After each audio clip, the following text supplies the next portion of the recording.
Hi అండి, అందరికీ నమస్కారం. ఈరోజు మన కిచెన్లో అయితే సొరగారెల్ని ఎలా చేయాలో ఈ వీడియోలో అయితే నేను మీకు చూపించబోతున్నాను. ఎన్ని తిన్నా కూడా బోరు కొట్టకుండా మళ్ళీ మళ్ళీ తినాలనిపించే ఈ సొరగారెల్ని ఎలా ప్రిపేర్ చేయాలో చూపిస్తాను, చూడండి.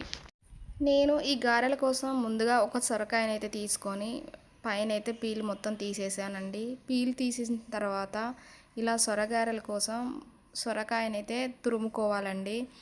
ఈ సొరకాయ తురుముతోనే మనం పిండి మొత్తాలని కలపాల్సి వస్తుంది కదండి. అందుకోసమే సొరకాయని తురుముకునేటప్పుడు సన్నగా వచ్చేటట్టయితే తురుముకోవాలండి. ఈ విధంగా నేనైతే సొరకాయ మొత్తాన్ని అయితే తురుముకున్నాను. దీన్ని చూపిస్తున్నాను చూడండి. తురుమైతే ఇలా ఉంది కదా.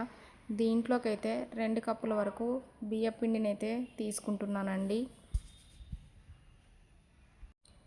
ఈ బియ్య పిండిలోకైతే రుచికి సరిపోను కొంచెం ఉప్పునైతే వేసుకుంటున్నానండి. అంతేకాకుండా కారం కూడా యాడ్ చేసుకోవాలి.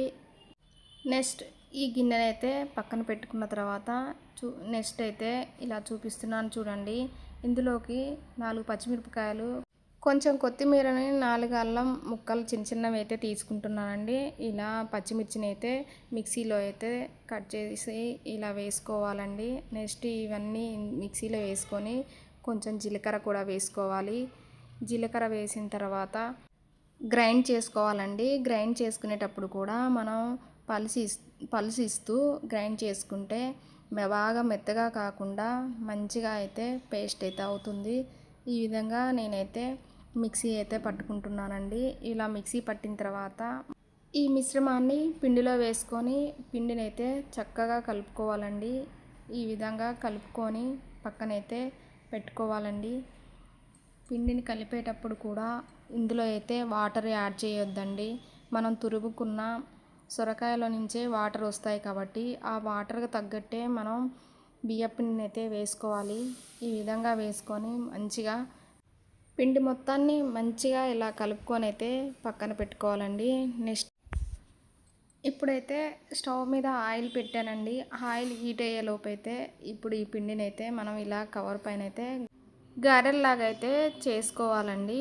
నెక్స్ట్ అయితే ఇలా ఆయిల్ హీట్ అయిన తర్వాత ఈ గారెలను అయితే ఇలా ఆయిల్లో వేసి ఈ విధంగా సొరగారెలను మంచి కలర్ వచ్చేంత వరకు 2 వైపులా కాల్చుకొని తీస్తే చాలా బాగుంటాయి. ఈ విధంగా అన్ని గారెల్ని ఇలా కాల్చుకుంటే సొరగారెలు అయితే చాలా బాగుంటాయండి. వీలైతే మీరు కూడా ఇలా ఒకసారి ట్రై చేసి చూడండి.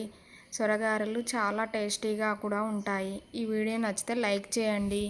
మా ఛానల్ని సబ్స్క్రైబ్ చేసుకోండి. థ్యాంక్ యూ అండి. Thank you for watching. ఈ విధంగా సొరగారెలను మీరు కూడా ఒకసారి వీలైతే ట్రై చేసి చూడండి. చాలా టేస్టీగా కూడా ఉంటాయి.